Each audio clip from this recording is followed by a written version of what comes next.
O ministro Alexandre de Moraes negou mais um pedido da defesa de Jair Bolsonaro, desta vez para que o plenário do Supremo avaliasse uma possível anulação da condenação do ex-presidente.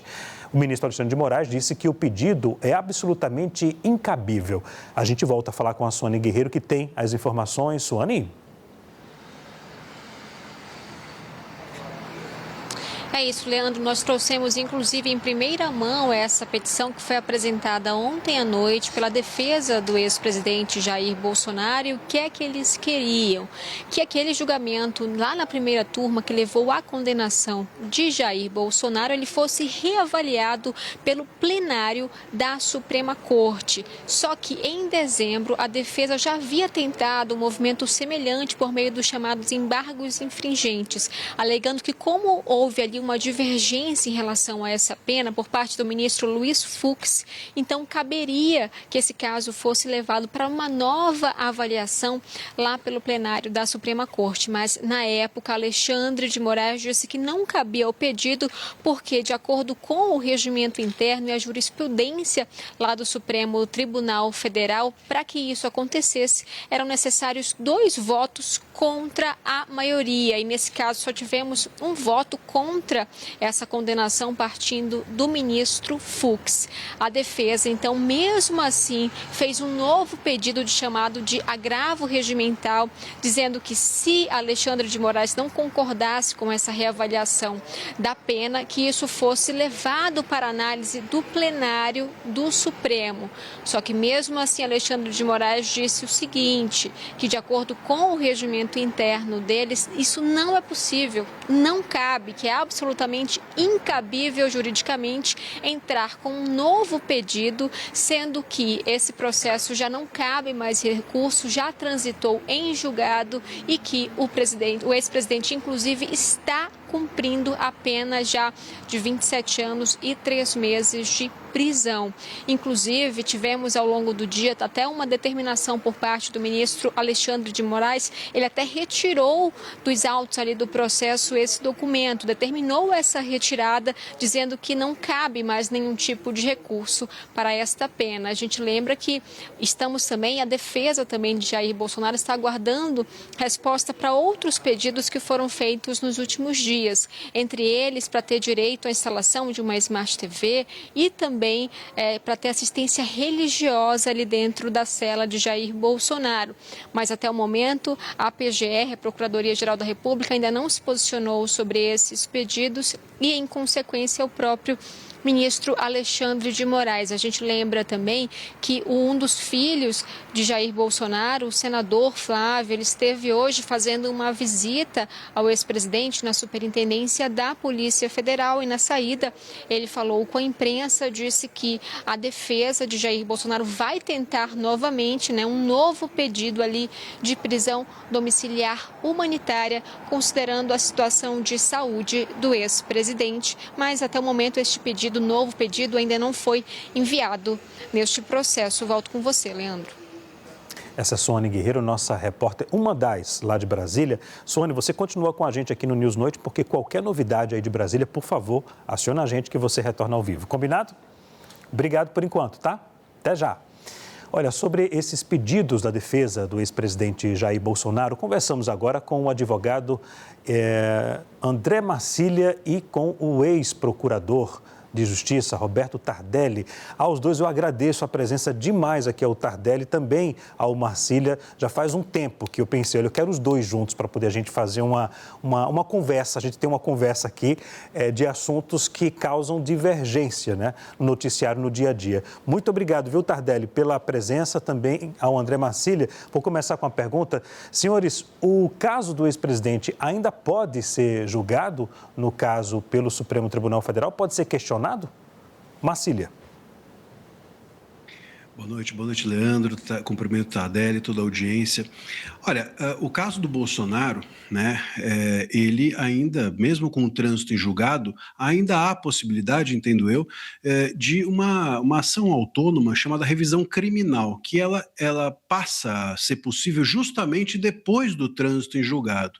Então, se houve esse trânsito em julgado, que, a meu ver, foi uma decretação errada do ministro Moraes, ele agora justifica que não é possível recursos após o trânsito em julgado, o problema é que ele decretou no momento errado o trânsito. Mas, mesmo assim, depois do trânsito, essa revisão criminal é capaz, porque ela é uma ação e não um recurso, de levar o caso dele a ser julgado pelo plenário. E imagino que seja isso que a defesa vai fazer na sequência. A revisão, ela serve justamente para discutir erros, ilegalidades, irregularidades acontecidas no curso do processo. Portanto, me parece bastante cabível ao caso do Bolsonaro. Doutor André Tardelli, o caso do ex-presidente ainda pode ser, doutor, pode ser julgado ainda no plenário ou não, já que a ação transitou em julgado? Boa noite a todos, boa noite, André. Olha, o presidente Bolsonaro não é mais réu, ele é um sentenciado. A ação penal transitou em julgado. Ela acabou, ela está encerrada. Nada do mérito desta ação penal, dentro dela vai se discutir por uma razão muito simples. Não existe mais ação penal. Ela morreu, ela acabou. Agora, o que se tem é aquilo que a gente chama de execução da pena. É o que se está fazendo. Ele está cumprindo a sua pena num sistema progressivo de cumprimento de pena, vai cumprir, vai passar pelos estágios todos dessa progressão, fechado, semiaberto e aberto, e retornar, se for o caso, ao convívio de seus familiares. O que não é possível é um recurso absolutamente exótico, né, dos embargos infringentes, que bem fez o ministro Alexandre de Moraes, sequer o admitiu como peça processual. Olha, isso não tem sentido nenhum. A revisão criminal, que é uma ação independente, ela tem seus requisitos necessários, não é em qualquer situação que ela é cabível. Precisa da existência de uma prova nova que dê um verdadeiro, vamos dizer assim, para o nosso público entender, um verdadeiro cavalo de pau na instrução. É preciso que haja uma estultícia absoluta na aplicação da pena, do que não dá para a gente imaginar num órgão colegiado, de tal sorte que eu acho que agora Bolsonaro deveria se preocupar mais com a execução da sessa pena. Se ele vai ou não convencer ou sensibilizar os ministros para cumprir essa pena em regime domiciliar, acho que esse deveria ser o foco agora da defesa. Rediscutir mérito me parece absolutamente equivocado. Senhores, eu vou chamar a nossa colega Basília Rodrigues, lá de Brasília, que ela tem uma pergunta a fazer também. Basília?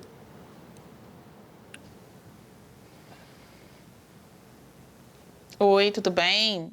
Tardelli, Marcília, obrigada por terem aceitado o convite da gente para fazer esse tipo de dois lados aqui sobre este caso. Os senhores têm um perfil parecido, que são do direito, né? Não são políticos, mas exercem influência sobre campos políticos diferentes. Então, um é mais ligado aos conservadores, o outro mais progressista, e também neste assunto, julgamento da tentativa de golpe no país, os senhores divergem ali dos pontos principais, né? Digamos assim, sobre o tamanho das penas, sobre a culpabilidade das pessoas que foram condenadas por este crime gravíssimo, que é a abolição do Estado Democrático de Direito e tentativa de golpe. Eu queria saber, na avaliação dos senhores, por que a defesa do ex-presidente Jair Bolsonaro segue insistindo nestes argumentos que já foram tratados em outros momentos do julgamento. Os senhores acham que o jogo não está jogado, que ainda tem como reverter esse entendimento das regras que levaram à condenação de Bolsonaro? Vou começar pelo Marcília. Olha, Basília, boa noite. É uma boa pergunta. Por que a defesa do Bolsonaro ainda segue acreditando no direito? Por que a defesa do Felipe Martins ainda segue acreditando que ele pode comprovar que ele não entrou no LinkedIn e ainda assim o ministro não responder a isso? Por que o CFM ainda segue acreditando que pode abrir sindicâncias em relação aos seus médicos? Porque, afinal de contas, nós ainda seguimos falando de direito. Talvez essa seja uma questão filosófica que faz com que a gente siga adiante. Eu acho que a defesa do Bolsonaro, ela segue acreditando na possibilidade de uma reversão, inclusive esse agravo regimental pedido tinha embutido também um pedido de retratação, justamente por conta dessa decretação do trânsito em julgado errada. Eu quero insistir nisso porque, veja, quando o prazo para embargos infringentes estava correndo, o ministro Moraes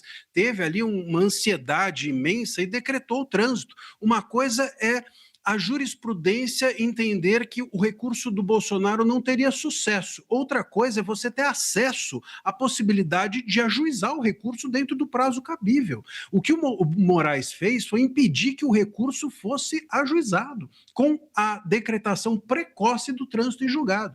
E aí a pergunta é, por que as pessoas ainda seguem acreditando que nós estamos jogando um jogo jogado? Porque, infelizmente, as decisões têm sido políticas ou essa visão de antecipar a decretação de trânsito, etc., não são questões jurídicas, são questões muito mais do cálculo político, que infelizmente tem sido feito com os réus do dia 8, tem sido feito com os réus do processo do golpe e assim por diante. Eu creio que as pessoas ainda seguem, assim como, enfim, todos os advogados envolvidos nesse caso ainda seguem por acreditar que em algum momento a Constituição e a legislação vigente possam imperar sobre a vontade dos juízes, que é o que toda democracia faz, né? Os embargos infringentes tinham um prazo e esse prazo foi violado. O agravo regimental, ele permite que você leve o caso ao plenário e isso foi ignorado agora também pelo Moraes. Me parece que o cavalo de pau mencionado por Tardelli está dado. E então a revisão criminal segue também com uma possibilidade. Enquanto houver a possibilidade dos advogados atuarem, creio que eles seguirão, mesmo que o cálculo, nesses casos todos, seja mais político do que jurídico. Doutor Roberto Tardelli? Olha, veja bem, eu vejo a coisa com muito mais simplicidade. É como se o time chegasse no vestiário, terminado o jogo, perderam e disseram, olha, vamos voltar e tentar de novo, vamos pichar esse jogo. Acabou o jogo. Acabou o jogo. Não há mais processo. O processo brasileiro, como qualquer processo, ele é um processo de regras postas, de regras claras. Olha, terminado o processo, a discussão do mérito se encerrou. Não há mais o que se discutir sobre isso.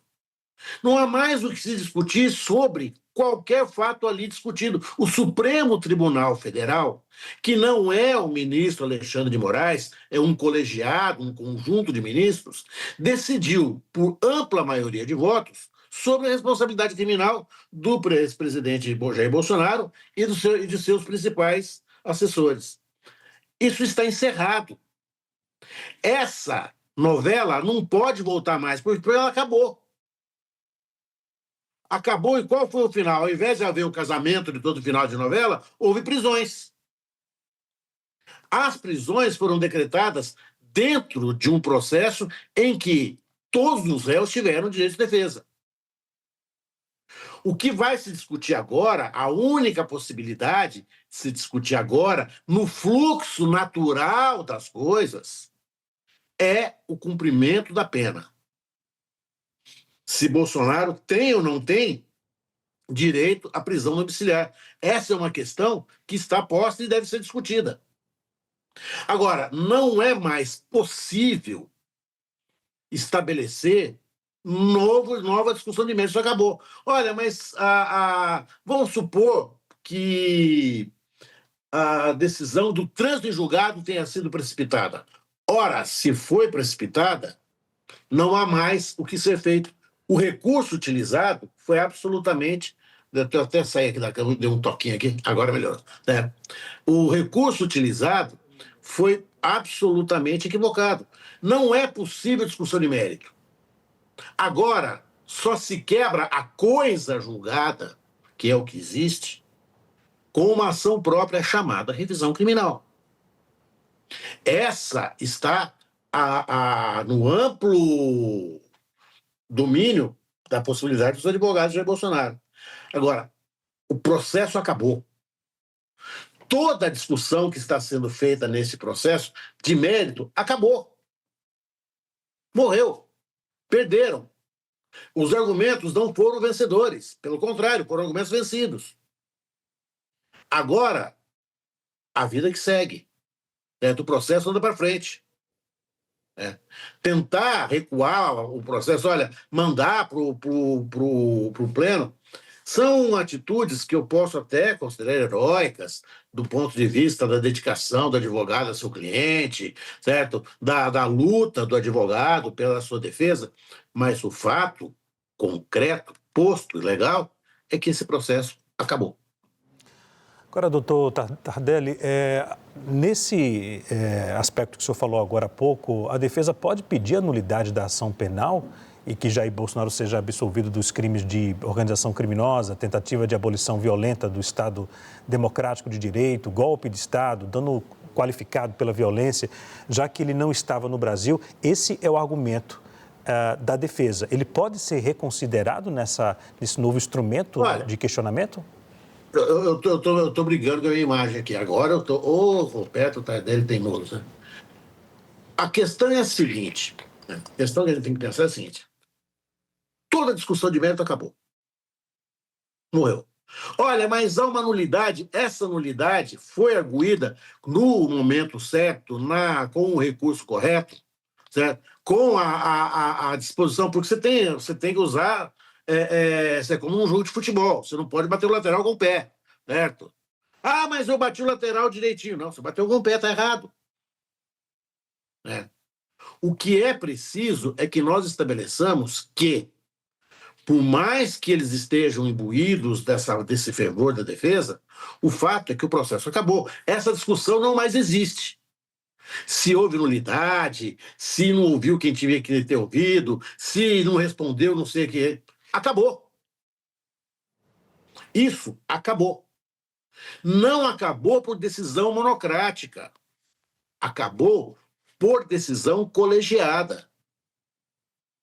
E, desde 2017, o Supremo Tribunal Federal tem entendido que o embargo infringente só cabe no caso de divergência de 2 votos no mínimo. Houve um só, do ministro Fux. O Supremo, como órgão colegiado, não funciona pessoalmente, ele funciona como um todo. Olha, o Supremo Tribunal Federal condenou Jair Bolsonaro e seus principais assessores. Ponto. Essa decisão tem que ser respeitada, tem que ser cumprida. Pode ser criticada, pode ser objeto de estudo, pode ser objeto de análise, claro, tudo na vida pode. Mas ela tem que ser cumprida. Está se cumprindo. Agora é a hora... Quem sou eu para ensinar Padre Nosso ao vigário, mas agora a fase do desdobramento natural é a execução da pena. A possibilidade ou não do presidente Jair Bolsonaro cumprir a pena que lhe resta, certo? Em sua casa. É essa questão que vai efetivamente impulsionar e propulsionar os motores dos agentes processuais aí que estão atuando. Doutor Marcília, concorda com a leitura do doutor Tardelli? Não. Olha, Leandro, os embargos infringentes, eles de fato, a jurisprudência do STF fala em 2 divergências, mas a lei fala em ausência de unanimidade.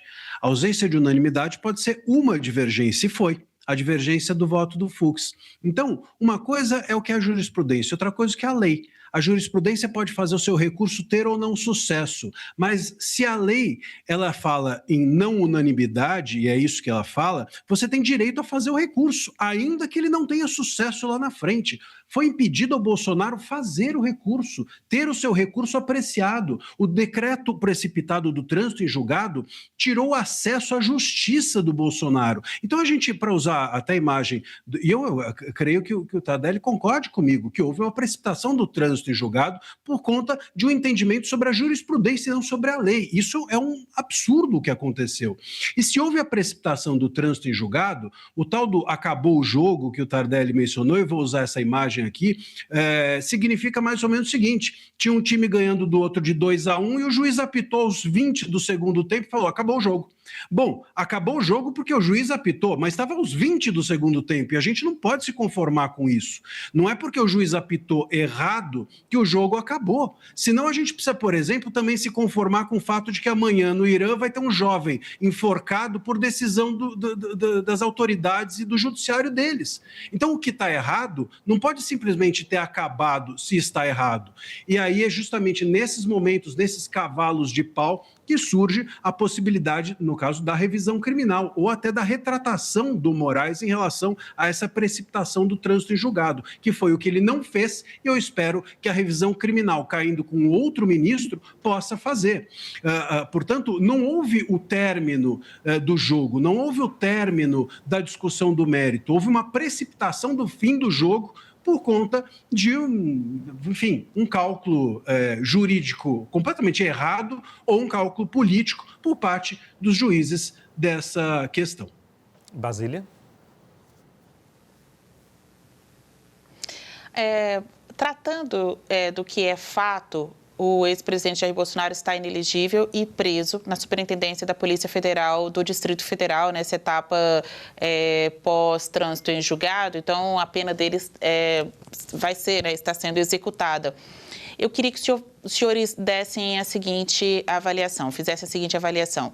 A vida do ex-presidente Jair Bolsonaro fica mais difícil com tantos ataques, tantas tentativas de mudar o resultado do julgamento, fazendo um paralelo. Existem outros exemplos de pessoas condenadas por este caso e até por outros casos que já estão numa fase assim de remissão de pena.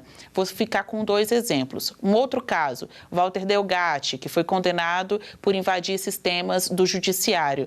Ele recebeu a prisão semiaberta recentemente, depois de cumprir, de fato, uma etapa necessária do regime fechado. Mais um exemplo. Mário Fernandes, o general envolvido, foi condenado pelo envolvimento no plano de tentar matar Lula, Alckmin e ministros da Suprema Corte. Recentemente, a defesa dele pediu para que ele trabalhe em uma unidade militar e não demorou muito tempo. Veio o pedido de um dia, no outro dia mesmo, se eu não me engano, o ministro Moraes já deferiu, aceitou. Parece que a Justiça tem demonstrado mais boa vontade diante de casos de pessoas que estão condenadas e cumprindo a sua pena, sem criar acasos, nesse momento final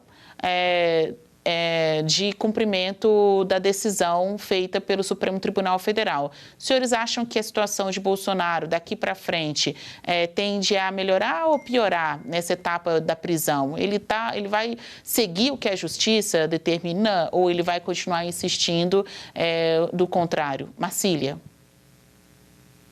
Olha, Basília, eu prefiro não acreditar que o cálculo para você conceder, por exemplo, uma prisão domiciliar humanitária seja os advogados insistirem ou não. Até porque nós tivemos na história da própria prisão do Lula uma insistência total do Zanin, que hoje virou ministro do STF.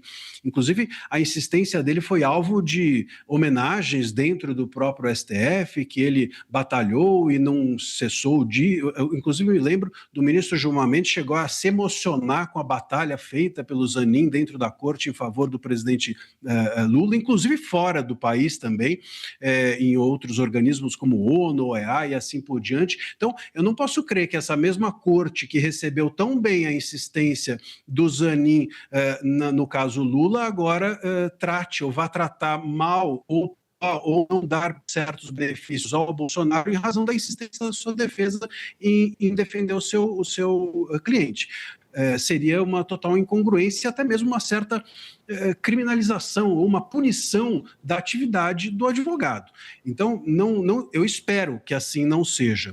O que me parece é que está havendo um cálculo em relação ao Bolsonaro diferente dos outros demais réus. O próprio Collor, por exemplo, está em prisão domiciliar humanitária, cumprindo dentro da sua casa, na orla de Maceió, a sua prisão em razão de doenças até menos graves do que a que o Bolsonaro hoje tem. O próprio Lula, durante o período que esteve preso, teve benefícios que agora não estão sendo concedidos ao Bolsonaro. Então, o cálculo me parece muito mais político, no sentido do Bolsonaro, quanto mais ele ficar isolado, menos ele influencia nas eleições, talvez desse ano, pode ser esse o cálculo político a ser feito, do que exatamente uma insistência da defesa. Repito, a insistência da defesa tem sido consagrada dentro do próprio STF como algo salutar e não como um problema. Doutor Tardelli? Olha, eu penso o seguinte, Deus me livre do dia que se eu precisar do advogado, ele não for insistente. O advogado tem que insistir. Ele tem que insistir no limite da insistência. Não há uma questão assim, olha, ele está insistindo muito, ele está chato e por isso... Porque, olha, a insistência do advogado é o cerne da defesa. Ele tem que insistir, ele está lá para isto. Até porque eu, enquanto réu, Bolsonaro, enquanto réu, qualquer um, não pode insistir ele próprio. O máximo que seus familiares podem fazer, que seus amigos podem fazer, é falar nas redes sociais. Agora, o pedido, capacidade postulatória, quem tem o advogado, ele tem que pedir. Ele tem que pedir quantas vezes entender que deve pedir. E o juiz vai ter que apreciar tantas vezes quantas forem pedidas. Não pode haver um limite aí. A questão está em que, certo, a gravidade da situação do Bolsonaro não é uma gravidade para o juiz julgar, é um problema médico-legal. Quem vai dizer se o Bolsonaro pode ou não cumprir pena em casa, deve continuar ou não nas dependências da Polícia Federal, não é o juiz. O juiz ele só vai acompanhar aquilo que os médicos assim entenderem. Se os médicos que o atenderem concluírem que ele, Jair Bolsonaro, não tem condições de permanecer na prisão porque o Estado não consegue fornecer a ele o tratamento de que necessita, não há dúvida, ele tem que ser levado para casa. Certo? Até porque isso seria, caso isso não fosse possível, nós estaríamos com a pena de morte meio obliquamente assim, decretado, um negócio absolutamente contrário aos direitos humanos, aqueles direitos humanos que o Bolsonaro tanto criticou, certo? Mas nós temos que reconhecer a ele, porque direitos humanos é para todo mundo. É para Brasília, é para o Tardelli, é para todo mundo. É para o Bolsonaro, inclusive. Agora, essa é uma questão que tem que ser provada. O presidente Collor, salvo engano, padece de um Parkinson avançado, certo? Em cujo estágio, a administração penitenciária falou assim, nós não temos condições de cuidar dele aqui. Aqui ele vai morrer. Então vamos levar ele para casa. O caso do presidente Bolsonaro é o mesmo. Se houver a prova, se houver a conclusão de que o Estado brasileiro não consegue fornecer a ele condições de tratamento, atendimento e de preservação de sua saúde em regime de privação de liberdade tal como ele está, não há dúvida que ele tem que ir para casa. Ninguém vai discordar disso. Mas é preciso que isso fique claro. Não é caiu da cama, não é porque o barulho do ar-condicionado incomoda. Assistência religiosa é direito do preso na lei de execução penal. Ele tem que receber esse direito, porque não é uma deferência do magistrado, é um direito subjetivo dele. Por quê? Porque está na lei. Ele tem que receber. Agora, quem vai concluir isso são os médicos, até os médicos particulares que o atendem, absolutamente idôneos, que não vejo nenhuma questão de suspeição sobre eles, se deles fazerem um laudo mais ou menos ou favorável ao Bolsonaro. Eles são cientistas, são médicos, têm amor à profissão e muito mais, têm aquele zelo profissional, que eles são médicos aí absolutamente de renome nacional. Não teria nenhuma preocupação quanto a isso. Ok. Senhores, eu acho que os senhores já responderam essa pergunta que eu vou fazer agora há pouco. Eu estou com pouco tempo, mas eu vou fazer porque muitas pessoas aqui que acompanham o jornal pediram para poder tocar nesse assunto. O estado de saúde do ex-presidente atende a critérios para uma prisão domiciliar, André Marcília? Olha, o Bolsonaro, ele tem um câncer, né? O Bolsonaro, ele tomou uma facada e tem as decorrências dessa facada, é uma pessoa idosa. E, enfim, ele tem, enfim, óbvio, não somos aqui médicos, mas o que nós lemos é que os soluços que ele possui, inclusive involuntariamente, são capazes até de engasgá-lo, a ponto dele de ter algum tipo de assessoria, vamos dizer, dioturna. Pelo menos é isso que nos chega de relato médico. E isso parece absolutamente suficiente para que ele receba a prisão domiciliar humanitária. O fato, inclusive, dele ter sido encontrado, né, segundo também relatos, encontrado pela sua esposa caído, sem atendimento, mostra que não há no cárcere, ali na cela, um atendimento adequado. Se houvesse um atendimento adequado, ele não seria encontrado pela sua esposa, ele seria encontrado por um médico. Aliás, ele nem seria encontrado, já haveria previamente um atendimento suficiente para que, inclusive, ele nem caísse, ou se caísse, prontamente fosse atendido. Então, só a existência desse fato, por si só, já é suficiente para mostrar que ali não há um atendimento adequado. E eu concordo nesse sentido com o Tardelli, quando ele diz que isso não cabe a um juiz decidir, sim aos médicos. O problema é que até nisso o ministro Moraes entrou até nessa questão, até nessa seara, ao impedir que o CFM, que é o Conselho Federal de Medicina, por meio do seu presidente, abrisse uma sindicância e apurasse se os médicos que o atenderam fizeram bem, agiram corretamente. Ao anular a sindicância, inclusive colocar a Polícia Federal, o que é um absurdo, para uma oitiva da Polícia, veio abrir uma sindicância justamente para ver se os médicos estão agindo bem ou mal nesse caso, mostra o quanto que essa questão não está nas mãos do médico, não está nas mãos da ciência, não está nas mãos da medicina. Até isso está nas mãos do Moraes. Deixe-me conceder o mesmo tempo para o doutor Tardelli, por favor. Não, eu gosto muito de ouvir o Renato, o programa não é o tempo, não. A questão está no seguinte: nós tivemos já um réu nesse processo, que é o general Heleno, certo? Que demonstrou padecer de Alzheimer. Isso ficou provado. Ele está em casa. Certo? Por quê? Porque não tem sentido você manter preso uma pessoa idosa com Alzheimer. Isso não cabe num país em que a dignidade da pessoa humana é parte integrante da República. Está no artigo 1º da Constituição Federal. A grande questão é a resposta que tem que ser dada de uma forma objetiva e clara. O estado de saúde do presidente Bolsonaro é, 2 pontos, grave a ponto de o Estado não conseguir atendê-lo, e, portanto, ele tem que ir para casa, ou é um paciente crônico, como milhares de pacientes crônicos existem no Brasil afora, milhares. Quem conhece prisão, quem conhece o sistema penitenciário, sabe de milhares, são dezenas de milhares de casos assim, de pacientes com doenças crônicas. É diferente.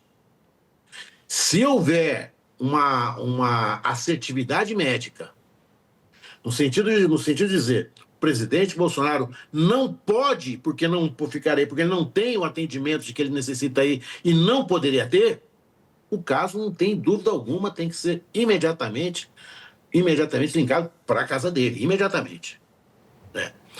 Mas o que a gente tem ouvido são queixas de um mal-estar do Estado prisional, que ele é realmente muito sofrido. A pessoa privada de liberdade está passando pelo seu pior momento na vida. Eu não sou assim de jeito nenhum, eu falo assim, olha, eu fico feliz pelo Bolsonaro estar sofrendo na prisão. Claro que não. Lógico que não. Mas esse sofrimento é próprio do estado da perda da liberdade. Se houver médicos que digam, olhe, por critérios científicos, pela literatura médica, pela casuística que se conhece, o ex-presidente Jair Bolsonaro não pode permanecer no estado em que se encontra, imediatamente tem que ser transferido para casa. Mas é preciso que haja uma assertividade. É preciso que os médicos o digam com clareza. Até agora não disseram. A cirurgia que ele foi submetido é uma cirurgia de hérnia, uma cirurgia letiva. Tem centenas sendo feitas aí no SUS todos os dias. Não é uma cirurgia de alguém que está passando por uma situação extremamente grave. Não. Bolsonaro está numa cela da Polícia Federal, não está em presídio, ele tem um banheiro privativo, ele tem uma TV. Se vai colocar TV de LED, o presidente Lula pediu, não concederam, certo? Tudo bem que se conceda a ele, Neto. Não é porque não concedeu para um que não pode conceder para o outro. Conceda, tá bom. Ele tem um frigobar, ele tem um ar-condicionado de cujo barulho ele reclamou.